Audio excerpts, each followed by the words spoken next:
Alrighty guys, so Roblox Forsaken just had their newest update, and it's called the Objective Update. In this video, I'll go over all the new things and the new changes in the game, so let's get to it.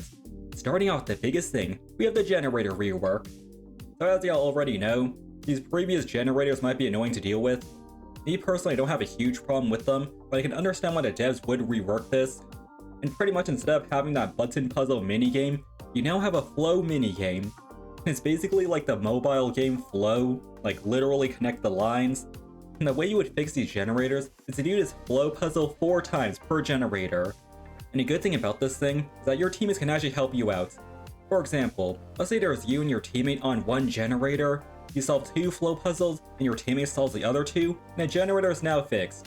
And something to remember, you don't always have to fill the entire board, just connecting them is perfectly fine. In addition, if you ever get attacked by a killer, or ever move your character, the objective puzzle will go away. You're gonna have to do it again later. So moving on, let's talk about the character rework / changes. And starting off with the survivors, we have the chance rework. First off, we have his one-shot ability. And this thing now picks a random outcome based on a percentage chance of the outcomes happening.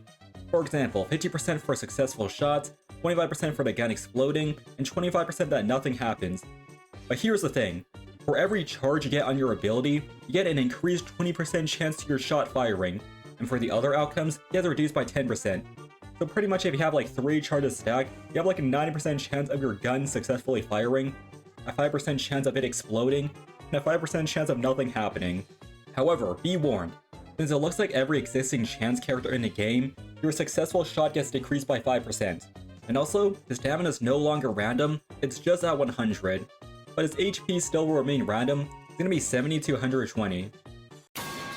But moving on, we have the Builder Man. It looks like his dispenser got buffed. Instead of getting 0.9 HP per second, you now get 1 HP per second, which is such a good buff. And also Chudletsky's fried chicken only heals him 15 HP, but then gets 25 HP over time or 5 seconds, but then this thing can get cancelled by the killer. Alrighty, but let's talk about the killer changes now.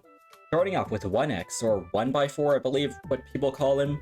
When it comes to his entanglement ability, the pop-out count increases by 1. And if y'all don't know, it's pretty much those like pop-ups you get if you ever get hit by this ability. And also his unstable eye cooldown has been reduced to just 25 seconds, which is pretty good. His minions also got some changes as well, I think they're alright. And also the Betrayed skin now has a new execution animation, which is pretty cool. And now let's talk about Jason.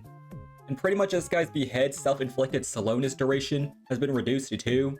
His enraged pace now reveals the aura of the nearest survivor until it becomes pacified. And also his enraged pace stamina cap now takes effect over a span of 6.5 seconds. But yeah, finally John Doe.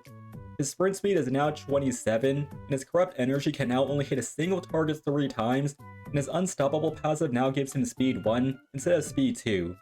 That's pretty much it for the rework / changes. Wait, no, there's actually more. There's now different ways of earning cash and experience that aren't just through winning, losing, and doing objectives. And every character, except Builderman, is gonna have a unique way of earning cash and experience. For example, when it comes to a survivor like Chance, landing your skill shot is actually gonna give you some additional cash and experience. And some more examples, when it comes to Guess 1337, whenever this guy blocks an attack and also lands a punch, he's gonna gain some cash and experience. Same thing with Elliot whenever this guy heals a player, or Chudletsky whenever they stun a killer. And as you guys can assume for the killers, whenever you land an ability or skill shot, you will get some cash and XP. And that's pretty much it. Everything I just said alongside some other stuff such as bug fixes. And when I say that, I mean a ton of bug fixes. Huge shout out to all the devs working overtime on this game. And let me know your thoughts on the entire update down below in the comments. But before we end the video, I just want to give a huge shout out, a huge thanks to all my YouTube channel members. You guys rule so much, I love y'all. Giving me some money for some cat emotes, thank you so much. So if you enjoyed, please like, if you guys didn't, please dislike, and yeah, I'll see you guys next time.